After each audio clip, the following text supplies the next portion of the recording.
Thank you. Hi, Judith. How are you?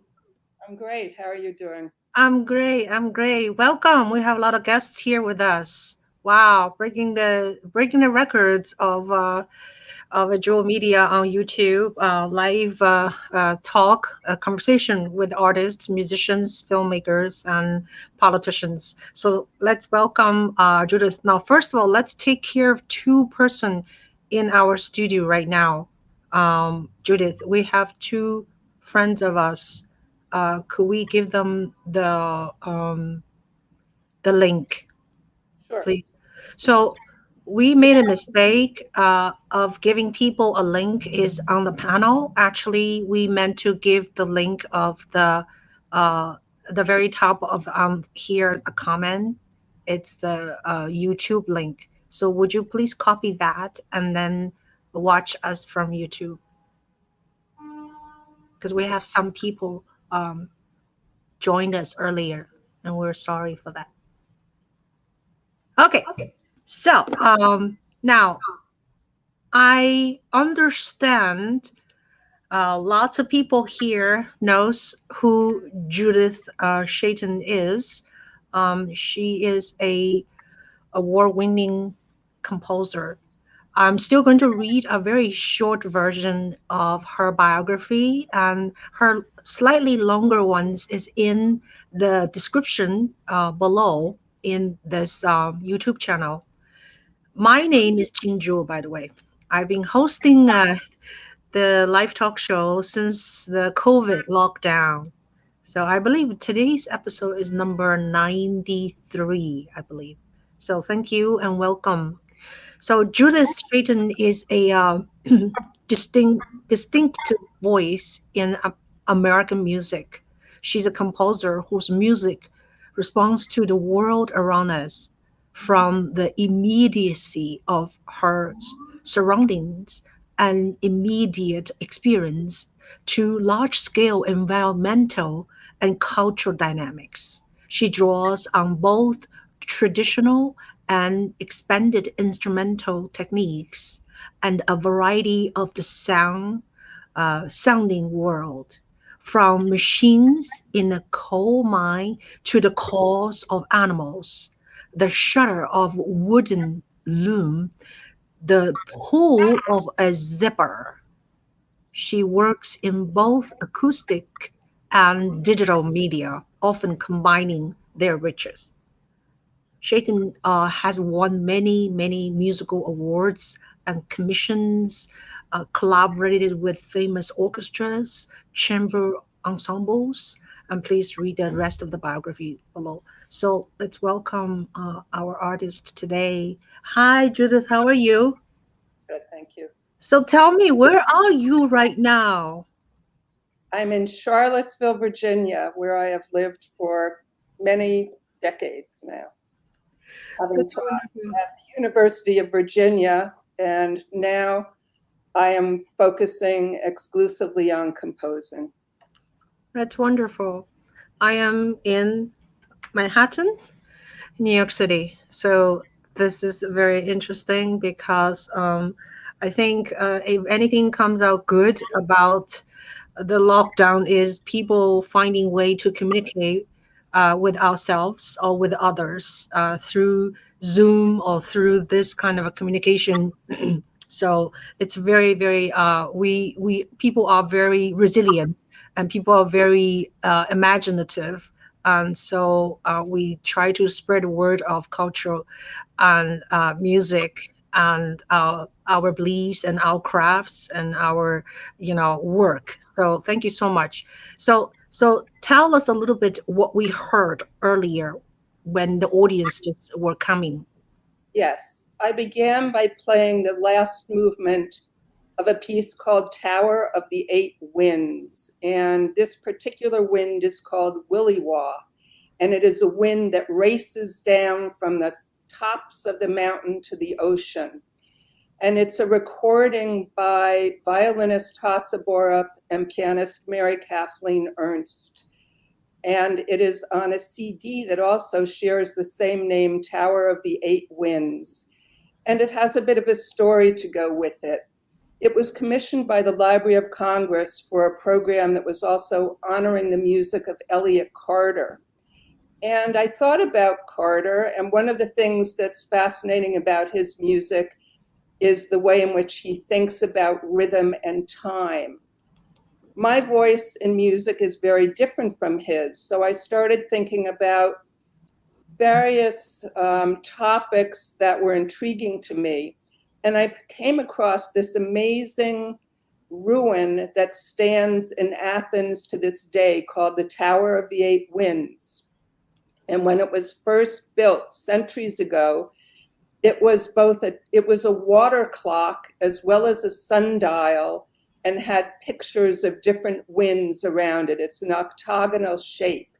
And so I was inspired by that to research the various winds, and each of the four movements is named for one and has a kind of rate of motion and flow that was suggested by it. So I love the combination of architecture and science and nature that are all kind of woven together in that ruin that still exists of the Tower of the Eight Winds. Beautiful. Beautiful. So, Judith, I always ask my guest artists a little bit about their background. So, could you tell us a little bit how was your upbringing? How did you become a composer? I had a rather circuitous route as a composer, but my father, who was a psychologist who worked with some musicians, was told by them that since he had daughters, he should get a piano, and he did. And I gravitated towards it and really loved it and was given lessons. And I grew up playing flute and piano and singing in choruses, but it was not until I was an undergraduate at Douglas College that I had the opportunity to study composition. And I studied with a wonderful composer named Robert Mave. And I was able to move ahead with actually creating the first senior recital in the history of the school as a composer. And I'm hearing a siren. I feel like I'm listening to a little of Perez at the moment. Welcome to New York City. That's behind me. I was able to do a senior recital as a composer. I created all the music, of course, and had to make all the arrangements myself. And then I did my master's at Juilliard, which was, of course, a very different kind of environment. And then continued graduate school at Princeton University. And one of the things that was most exciting to me about all of this was the opportunity to collaborate with some really wonderful musicians and just have the time to really develop. And while I was at Princeton, it was early days of computer music, and I was really fascinated by it. But one very interesting thing that happened fairly recently that absolutely surprised me was that a colleague from Columbia University sent me a letter that I completely forgotten ever writing. But when I was a junior in high school, I wrote to the Columbia Princeton Electronic Music Studio and I said, do you have any kind of course or internship or job? Because I'm really excited about electronic music and I'd love to learn more about it. And I certainly had no inkling that 20 years later I would found the Virginia Center for Computer Music at the University of Virginia. So it was really fascinating to be reminded that I had this idea so many years before it was actually a reality. Yes. So, Judith, now you are a composer. I sometimes think about a composer as like a writer. So for someone say very young age, I'm sorry, my New York City sirens nonstop. Uh, very young age said, if say someone say, oh, I want to be a writer when I grow up. It's almost like I want to be a composer. You know, of course, composer is more complex with music elements. So tell us, how did you first discover you have this desire of expression?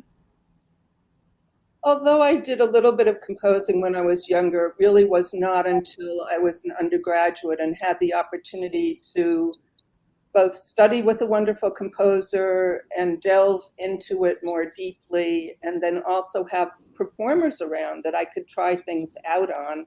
And I just got very excited about it and never looked back. Yeah. So let me rescue our friend. We have a friend in the studio in the green room. I'm trying to communicate with her. Can I bring her up just because she's there for a long time? Shall No, we? let's go. Okay. Let's, Okay. Okay. All right. So shall we? So I sent her a message. So please go to a YouTube link and with M like a mother, to see this program. Okay. All right. Because we have some people got some other link.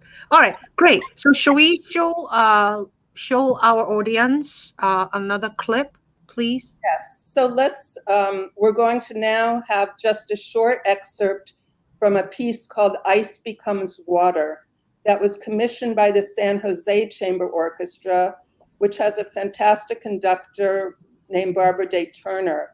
And you're going to hear it in a performance by the River Oaks Chamber Orchestra in Houston, conducted by May Ann Chen. And this piece was inspired by the issues we're having with melting of glaciers and climate change.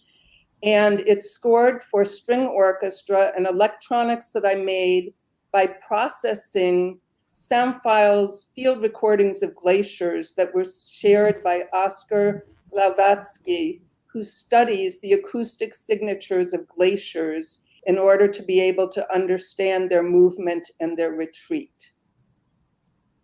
Okay, here we go.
Great. Beautiful. So I'd also like to mention, it's always easier hearing when you log in yourself. So this is available on YouTube. And also I wanted to mention there were wonderful photographs that Libby Masterson had taken in Antarctica that were shown. And so that's what you were seeing in the background there. Beautiful. Beautiful. So now you utilize music. You make music with many different sounds, many different environment. And when was the first, like the first time you were influenced such media? Not sure Like in 1950s, like John Cage started this movement of, sound to him, even traffic sound is music to him, or any sound, or even cooking or watering plants is. So, who was your sort of a early influence? Right. So the futurists were very involved with this, and certainly John Cage and my awareness of Fluxus and all of these different people who were using the sounds of the world. But I think for myself, my own desire to do it really had to do with getting more into experimenting with a wide variety of types of sound. And that happened, I don't know, maybe about 10 years ago. And then I became very interested in doing what I call a quotidian series, that is music based on the sounds of the world around us.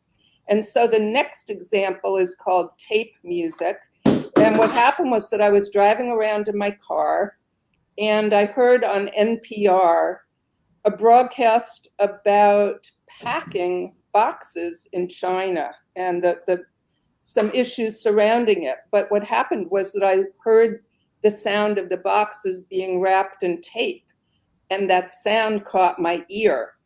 And so I decided to do a piece called Tape Music. And the first version is just for electronics. It's a surround sound piece.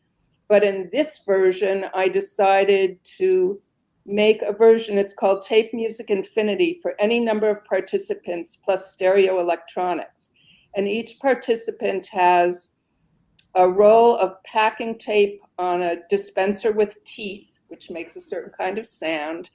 And then also they have a small box like a shoe box with a cover on it and a little slit in it to be able to make sound with, and then a blunt object like a pencil or chopstick or whatever. And I premiered this with some children in 5th grade from the Saba Point School in Richmond, Virginia, at the Third Practice Festival in Richmond. And one of the things I loved about it is that the children who were participating were not musically trained, but they didn't have to be. But it was a way to teach them about music, about timbre and volume and collaborating and following a conductor. So each of the participants has these 3 things, and then there's stereo electronics, and then the conductor has little cards that show what the actions are for the participants to do. So we're going to just hear a couple of minutes, actually just about 20 seconds from this, just to give you an idea. And this is the University of Virginia New Music Ensemble with our wonderful percussion professor, Yi-Jen Fang, who is the director also of this ensemble. And it's something that I've performed with a number of different groups of all different ages. And it's fun. It's fun to experiment, I think, for people with making these kinds of sounds. And it's very inclusive because you don't have to have a specialized background to do it. But it also makes music in a new way out of some of the sounds around us. So let's take a listen just to this brief excerpt.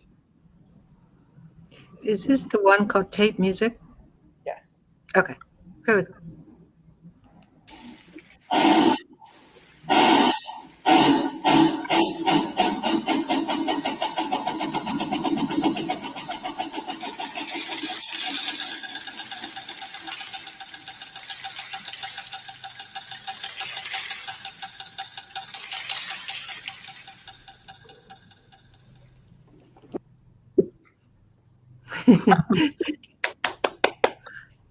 Nice. Anybody who's curious can go on and find that one on YouTube and take a listen. Actually, that one's on Vimeo, but just look it up by my name or go on to my website, which is not surprisingly judithshatin.com, and you can find all of these. Yes, I would like to acknowledge our audience here. Some of them making a comment, some of them making questions, and we want to thank you for being here with us. Without you, there would be no sort of a fun for us to talk about music, and with the live audience is always so much fun. So let's see. Itmal, thank you so much. Heather, thank you, Heather. Alex is here, and then who else? Jeffrey James. That's how Jeffrey James hooked me and Judith together. He always is a bridge to musicians and business. Thank you so much, Jeffrey. And Ray, R-A-E, Ray. Let's see, Alex, Heather, Kristen. Thank you so much. And then we have Jen, and then Diane. We have Peter. Thank you so much for being with Gerard. And then we have Michael. Thank you, Michael, for switching room from from our greenhouse green room to here. And then let's see, anybody? Nancy, thank you so much. Barada, do I say your name right?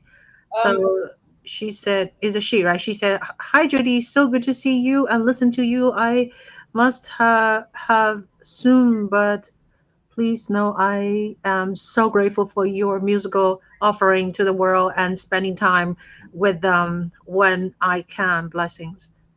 Let's see. I would like to introduce the next piece because this is a very special one to me.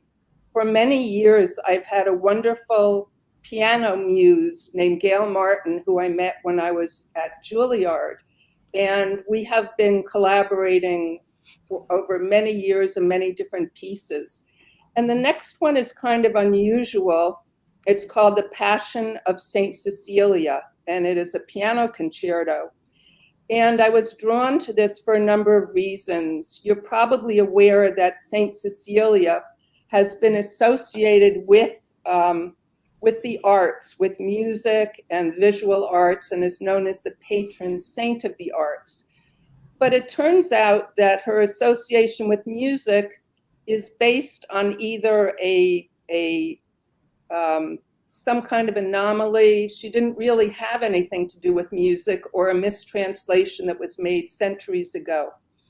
But her story of holding to her faith despite the fact that she was persecuted at the hands of the Romans and ultimately executed by them. So this is a piece in 3 movements. It was recorded with Joel Zubin conducting the Moravian Philharmonic and Gail Martin performing the piano solo. And I'm just going to play a bit of the 3rd movement, which is called Cruel and Aggressive, which is not a way of describing music that you see in many pieces, but felt appropriate for this one. So this is the Passion of Saint Cecilia, Movement 3. This is available on Spotify and also on the CD Piping the Earth.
Okay, I think that should give you a pretty good idea of the basic mood of that one, which is strong.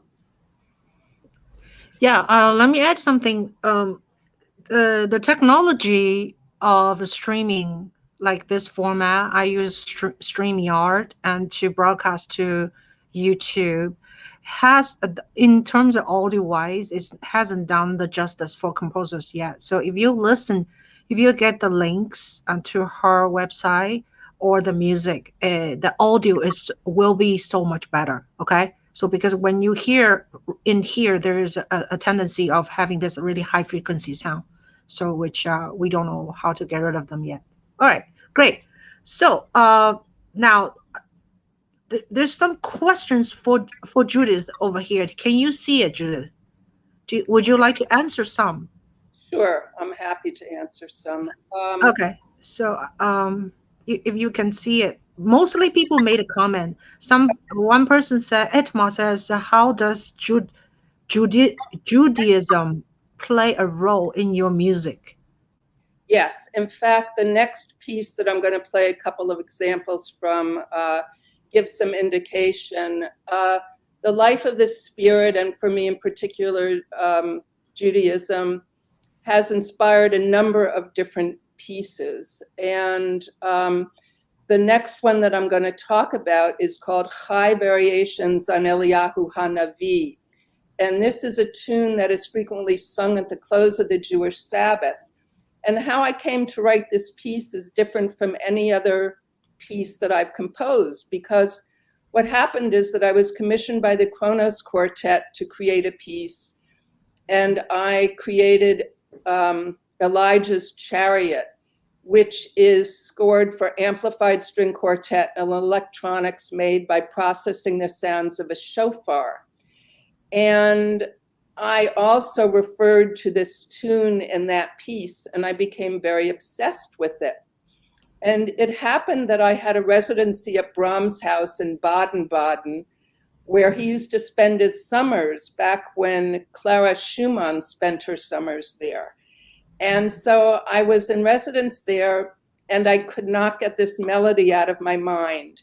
And so I wrote this set of 18 variations, and the word chai, which means life or living being in Hebrew, also mystically stands for the number 18. So I made 18 variations.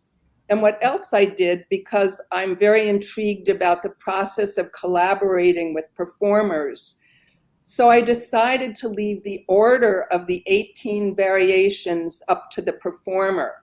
So there are 18 factorial, or over 6 quadrillion, I think it was, some huge number of options for performers to choose. And there are actually 2 commercially released recordings of this piece to date. The first is by Mary Kathleen Ernst. You also heard in The Tower of the 8 Winds, and it is on her CD called Keeping Time. And then this performance, which is by a wonderful pianist named Nathan Carteret, and this is on his CD called Acts of Faith, Poets of the Piano, Acts of Faith. And for those who don't know the tune, I'm going to first play the theme, and then I'll play for you 2 of the variations. They're all quite short. So this is the opening theme. If I can find it.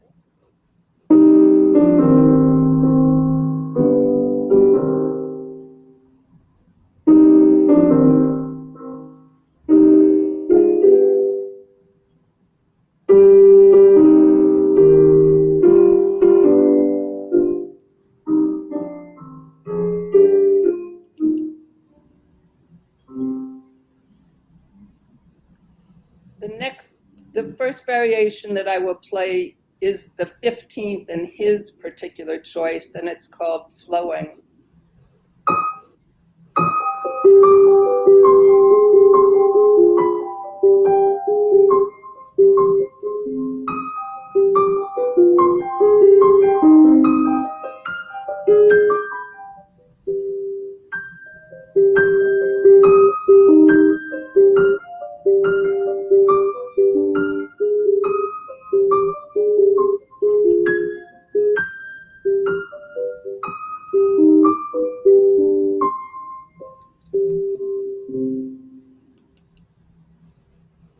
And I will play one more. This one is called Majestic.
I see a couple of other questions here, so maybe I'll try and answer a couple of them.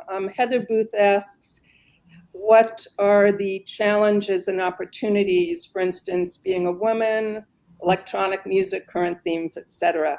So just very briefly, being a woman composer, there are certainly many of us now. And in the late 80s, early 90s, I was president of an organization called American Women Composers.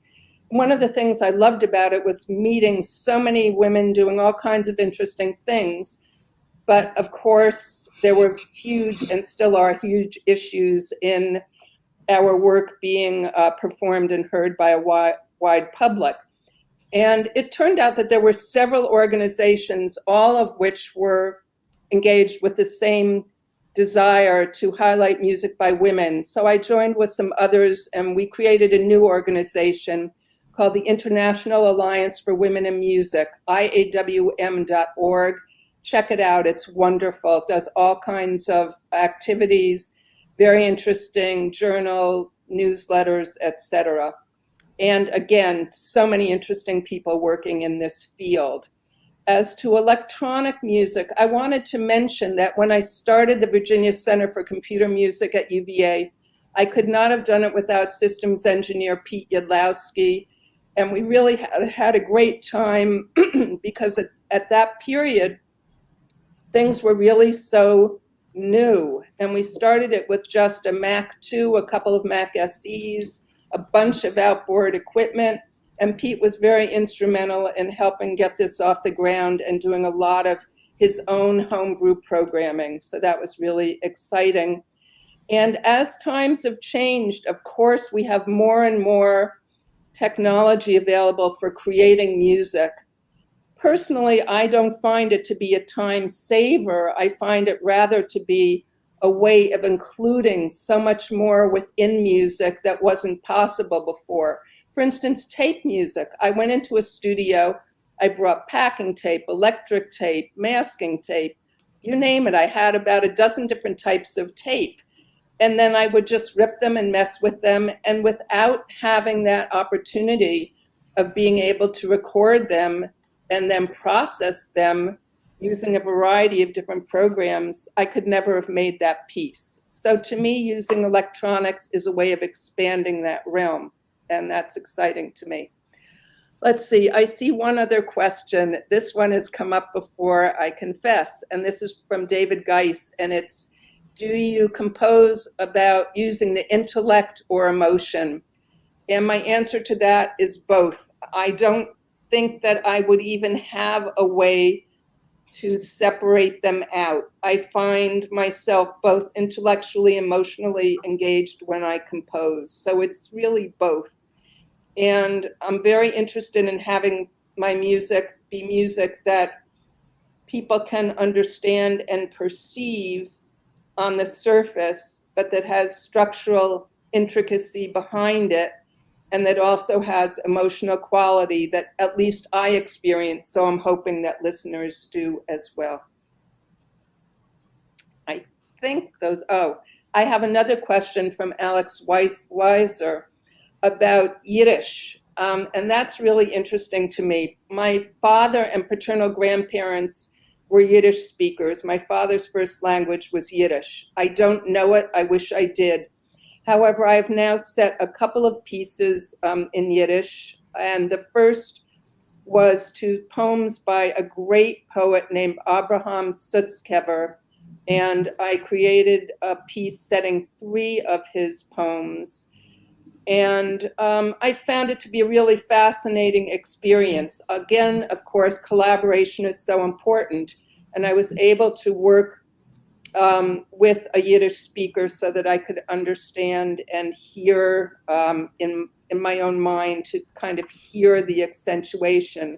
That piece is called Weiter and Weiter, and it is scored for a bass singer, clarinet, cello, and piano, and there's also a version for baritone now.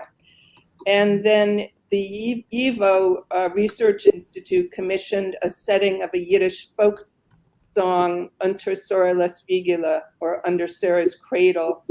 And again, I found it very moving. It was a way of connecting to my ancestors, and also a way of trying to at least make a little resistance to the vanishing of that language because of the Holocaust. But I mean, it's still spoken in some quarters and has been making something of a comeback.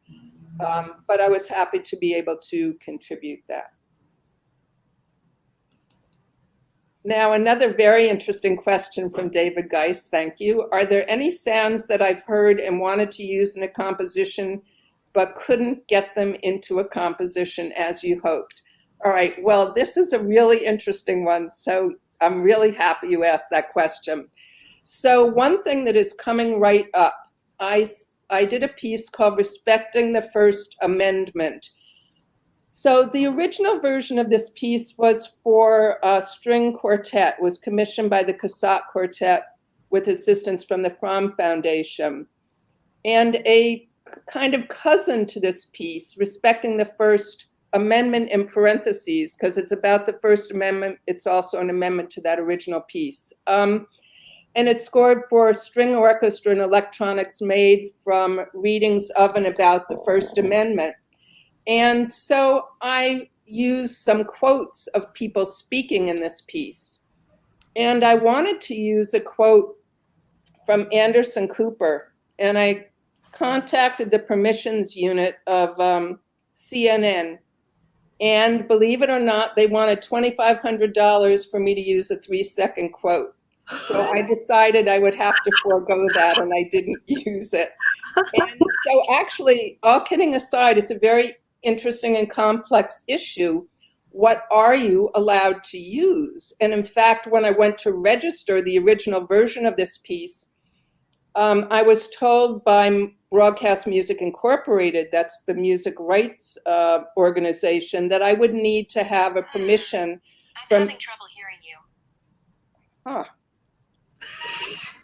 I would have to get permission for talking. So anyhow, I got permission from Barney Frank, because one of the very first inspirations for that piece was listening to a town hall, I'll call it a rally, a Tea Party rally against the American Affordable Care Act. And by the way, in my current piece, I'm working with videographer Jonah Tobias to create a video that's going to go with a digital release of that, because of course the premiere last spring was canceled due to COVID. So it's been very interesting, this issue of what you're allowed to use in terms of images and recordings. I can use, of course, recordings of public figures, but I cannot use recordings of identified individuals who haven't given me permission to do so. Judith, I am a musician myself. I play the viola. I used to play with a string trio, jade string trio, and also orchestras. And now I'm a filmmaker. I make documentaries. So my question for you is, have you ever done music for films? Well, the main film that I've been involved with is a film called Rotunda, which I created in collaboration with the filmmaker Robert Arnold. And that one came out of sitting in my office and looking at the amazing lawn and environs at the University of Virginia and feeling like I was watching a film. So I had met Bob Arnold when we were fellows at Bellagio in Italy, and I came to him with the question. And what we wound up doing was recording both sounds, and I did interviews over the course of a year, and we put up a camera that took photos every few minutes, and not every few minutes, actually, more like 3 times a day. But we wound up with several terabytes of images, and I wound up with hours of sound. And we whittled that down to a film that was 15 minutes long, and it's the way it unfolds is over one day over the course of a year. So you go from dawn to dusk, from winter through the following year, and it was really fascinating.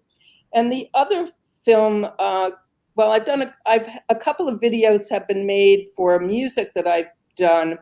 Kathy Aoki, who's a wonderful artist who lives in California, whom I met at MacDowell, we collaborated on a piece called Grito del Corazon, which was commissioned by a Spanish improvising ensemble for a program called Painting Music. And we chose Goya's dark paintings as the imagery to base the video on.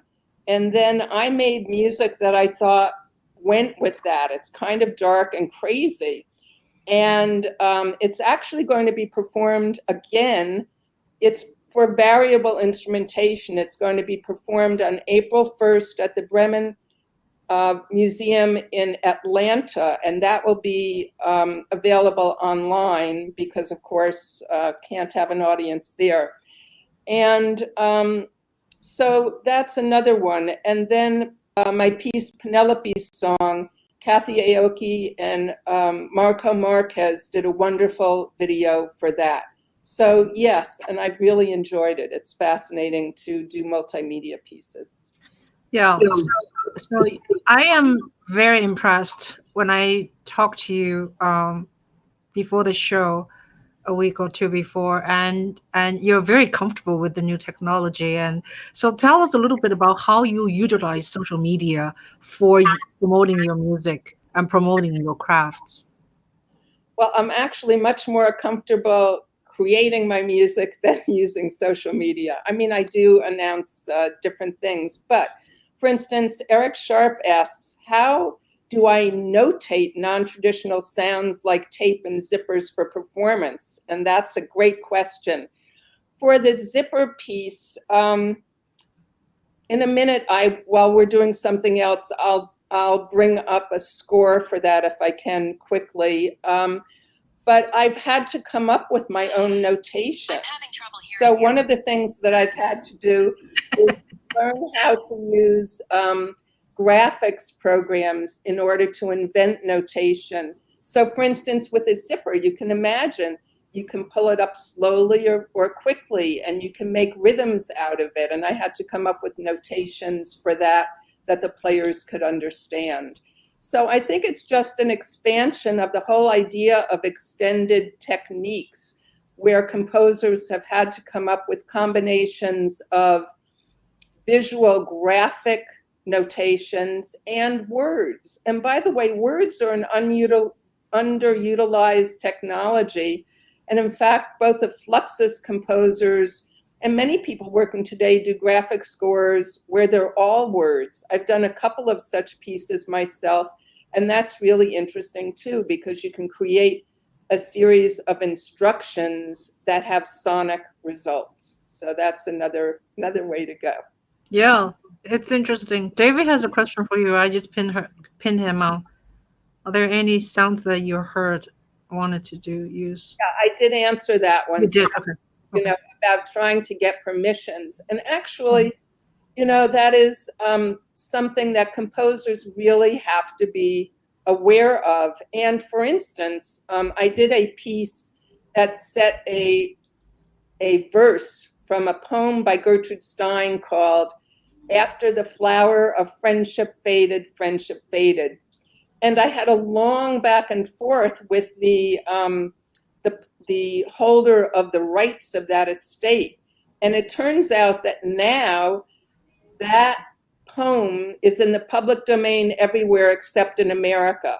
I was able to make arrangements to use the poem, but it was very ironic and kind of strange to me that, well, I guess it's not strange given the exigencies of copyright law, but that it was in public domain in Europe and elsewhere in the world, but not in this country.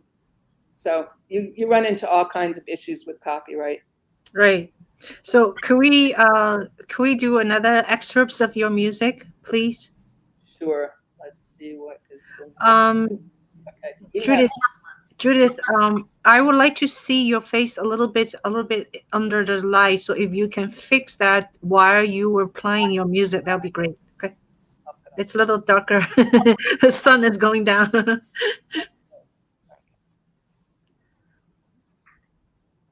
So which one we're doing now? Spring Tides. I believe you have the link for that one. Oh, okay. Spring Tides. Cool. And this is a performance by Da Capo Chambers at the University of Virginia on one of our Technosonics festivals. Great. So we are looking for Spring Tides. Cool. Okay. All right.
Yes. Thank you. Beautiful. Thank you. I also should mention that that is choreographer named Catherine Birdsall. So it was fun to try and do this multimedia performance of that piece. Yeah, that's really nice. Well done. So I wanted to use this time to make just a few announcements of my channel is Juhl Media. So please, if you can, consider subscribing this channel and liking this video and spread the words out about music making. I interview lots of composers so lately. So thanks to Jeffrey James. A lot of musicians, filmmakers, and sometimes politicians and other specialties. And all Judith's information is in the description below with her website, with her music, with her lots of social media um, links. It's underneath. Okay, great. Thank I you. would also just maybe like to say a few words about a couple of upcoming projects. Please do. One of them that I'm very passionate about, I have set a poem called La Frontera, the border, in the original Spanish. It's from a wonderful book called Dreaming America, Voices of Undocumented Youth in Maximum Security Prisons. It's a very touching poem, of course, dealing with the very sad situation at our southern border. And I'm offering the score free to choruses, and performance royalties are going to go to the Capital Area Immigrants' Rights Coalition, carecoalition.org, for their detained children's program. I just think this is so important, and to help these voices be heard means a lot to me. Another one that's upcoming, very different, it's called Cassia, Kassia, was commissioned by the ensemble of that name for their namesake Cassia, who was a 9th century abbess, hymnographer, and poet. That's 3 centuries before Hildegard of Bingen, who many people are aware of. And it's scored for their entire ensemble. It's the first piece that we know of for this combination. It's for clarinet, harp, and string quintet. And again, it's been postponed due to COVID, but we're hoping that this fall it will finally come to fruition. And the last one I'll mention is still different, maybe more of akin to Ice Becomes Water, and it is called Watershed, and it was commissioned by the Michigan Technological University in collaboration with the Great Lakes Research Center. And it is a piece for chamber ensemble and electronics that are from field recordings of the Great Lakes region, both in the lake, around the lake, and above the lakes. And this watershed is one of the largest in the world. Huge amount of the freshwater, drinking water in a large region of this country comes from the Great Lakes. And of course, they've been hugely important for shipping and all kinds of other industry over the years, as well as just having great natural beauty. So those are current and upcoming projects to look out for. Yeah, great. Thank you. Judith, I have a question about creativity. Now, some writers writes really well with the cigarette. Some writers writes very well with booze. Some writes after 9 p.m. What is your like? Do you the best of the time for you to come up with great, thinking and stuff? Is it in the morning or all the time? Well, that's such a tough question to answer, but generally speaking, yes. Sometimes I really wake up with ideas. Sometimes I find that the more intensively I'm working on a piece, the more I get ideas for it. I can be in the shower and get an idea, or just wake up and get an idea. But the more I work, the more ideas flow. The other thing that I would say is that my best time is morning. I'm somehow feeling optimistic then, and it sort of wears down over the day. But it really depends. If I'm working on a deadline, then I just work as much as I can, and that's it. So I definitely feel fresher in the morning. I love working then. The only thing I really need is quiet. I cannot work if I don't have quiet, but that's what I need. Wonderful. So another has to do with also questions fascinating about writers and composers, which I am not, is because the new technology now, the way you notate music. Long time ago, you use a pen, you use just the staffs to write things. So how was the transition for you? Are you comfortable with all the new, apps and stuff? I am so excited and delighted that I no longer have to use, in the olden days when I started, you had to use a special paper called ozolid paper that architects used. And if you made a mistake with your black ink, you would have to use either a razor blade or an electric eraser. and forget about editing. It was just extraordinarily difficult. So you better absolutely know what you wanted to do the first time, and it was terribly time consuming and difficult. While it's true that in the early days of notation programs, they were much, much more primitive than they are today, but I think it's been a huge boon. The only drawback that I see is that it can be very tempting, and I've seen this in a number of students, not all, but it can be very tempting to do copy and paste and just, have repeated motifs endlessly. And so I think you have to guard against letting the medium control what you do with it. But in terms of what it makes feasible for composers doing notation, both traditional notation and various graphic programs, it's just opened up the world in very surprising, wonderful ways. So no, I'm very enthusiastic about it. And I think that the truth is that in order to get into it, you don't have to start by doing everything. You have to start somewhere. And I really encourage anyone who's the least bit interested in electronic music and or in using notation programs, just start. The other wonderful thing about working now is how many tutorials there are online.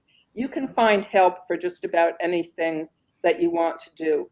That said, of course, if you're writing a complex orchestra piece, it's more challenging to think about notating that. But it's more challenging no matter what technology you are using. So yes, I think that it's basically a wonderful boon. And the fact that there are many programs now that are not terribly cost prohibitive, some free. I mean, some are expensive to use, but I think that world has really opened up possibilities that didn't exist before. Yeah. So well said, Judith. Do you know? I grew up in China. I was born in Shanghai. Chinese instrumentalists a while ago, or just normal people, we use number like 1, 2, 3, 4, 5, 6, 7 to indicate do, re, mi, fa, sol, la, si, do. Have you ever been exposed to the number notation? Oh, absolutely. In fact, I much prefer that because then you're not linked. If you use a letter name, you're sort of tied into a particular type of scale that you're thinking about. And with numbers, you're not at all. So Yeah, you can pretty much it's great for improvisation. You can give me any melody, I can play on 24 keys. I don't even think about it, So of course, one of the other exciting things about electronic music and new notations is the opportunity to work with many different tuning systems. You don't have to be limited. Now, it's true that if you want to do that, you need to investigate some additional notation programs because the typical ones like Finale, Sibelius, etc., aren't really geared for that. But there are others that are. And when you're working with electronic sound, computer doesn't care what kind of system that you're using. And the sounds of the world, for instance, in many of the pieces that I've shared with you, have very different kinds of sounds that aren't reducible to a traditional grid of pitch. So it's much more of a continuum. Yeah. So before we play one more excerpts for people out, we try to end this session at 5:15. Okay, so that's 5:06 right now. I have another burning question for you. Is that as a composer or just as a art person, a person who is being creative, how does a pandemic influence your creativity? How does the pandemic influence? Yeah, this pandemic thing, does it break like a whole lot of things, difficult, makes your life much more difficult to deal with? Well, I feel in a way fortunate because I have the possibility to be in my home where I can work. But it's impossible not to be affected both by friends and relatives of mine who've gotten the virus, though happily none of them have gotten severely ill. But just the agony of watching and going through this period. I did write one piece directly in response to it for a wonderful teacher, Sandra Santos Vizcaino, who passed away, who was a teacher at PS9 in Brooklyn, evidently just a marvelous teacher. And I was so moved by all of the memories of her that I wrote a piece called The Best Angel in Heaven, inspired by the memories of students and colleagues. And I scored that for children's chorus. It hasn't been performed yet by children because of the pandemic, but I also had a recording that was made that you can find online by a soprano and the pianist Arlene Schrott. And I was just moved by the memories of her. But it's just very hard to think about the response that should have been made and what was and what the cost has been, which is just so terribly high. So it's affected more my maybe mental state than it has affected my ability to work. So I have been continuing to work during this period. Yeah. So, looking at your incredible biography, incredible working history, and awards and ensembles you work with, and recording company you record for, now, how do you tell a young composer student, or how do you advise your student, like, is music making itself is enough to become a artist is somewhat well known? Are there other elements artists need to know, such as marketing, such as, knowing the business of knowing the business and not just the artistic side? Do you have any suggestions or advice for young people? Well, I think that it's very difficult. I am not going to say anything other than that. Yes, you have to be willing to make efforts to engage with your local community, to collaborate, and to create opportunities for yourself. No one hands them to you. And it's not easy. And especially now, we're living at a time when there's a lot of great popular music, but it tends to overshadow the music that is being created more for contemplation than, for instance, for dance or for large spectacle. And so I think that that's a very complex issue to grapple with. But certainly it's important for musicians and other artists to be aware of what they need to be able to do as entrepreneurs. So yes, I think that that's true now. And I certainly have tried to guide students in that direction so that they're doing both.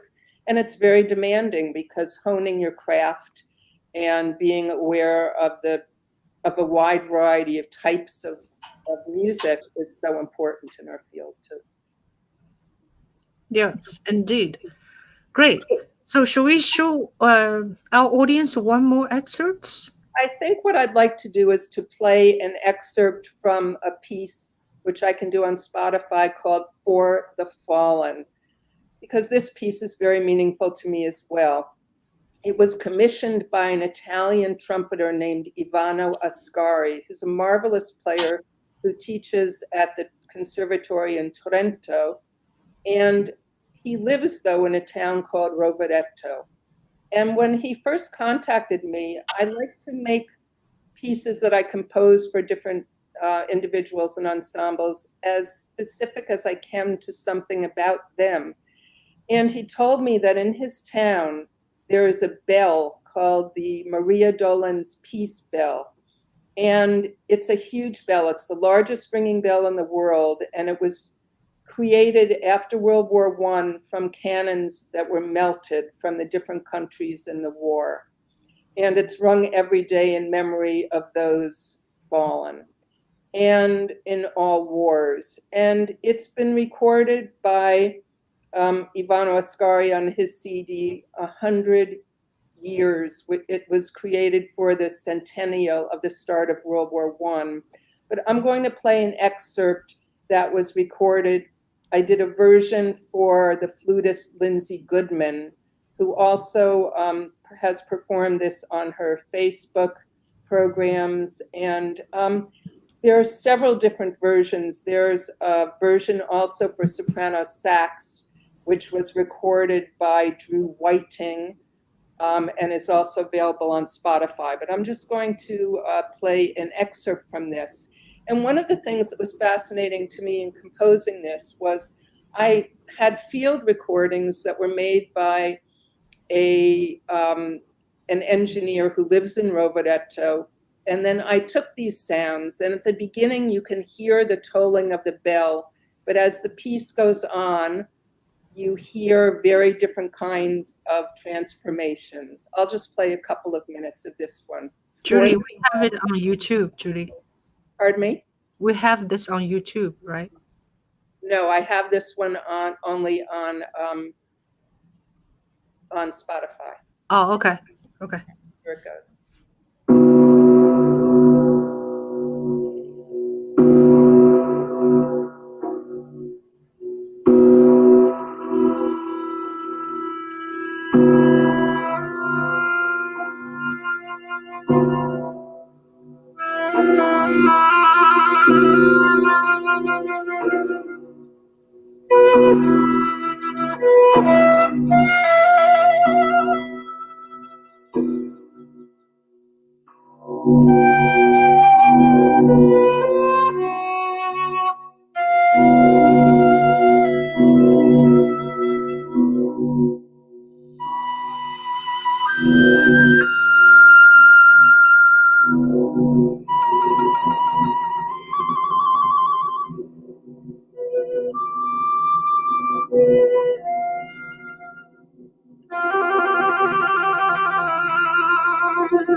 Okay, we're going to leave it there.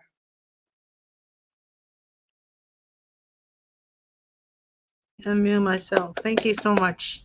Great. Well, this is such a pleasure to talk to you, Judith. Yeah, thanks for sharing your craft, your ideas, and your music with us. And thank you, audience, for being with us. So please check Judith's website, her music, and and there's a lot of information in the description below. Judith, you wanted to say a conclusion word for us? I just want to thank so many listeners for checking in with us. And yes, I think I'll close with a little quote from the poet Amy Lowell. I said a wonderful poem of hers called Listening for treble chorus. I'm just going to read the first few lines because I think it's so relevant for music. "'Tis you that are the music, not your song. The song is but a door which, opening wide, lets forth the pent-up melody inside." Beautiful. Beautiful. Great. Thank you guys so much for keep supporting the arts. Okay. So be safe, and we'll see you again some other time. Okay. Thank you. Good night.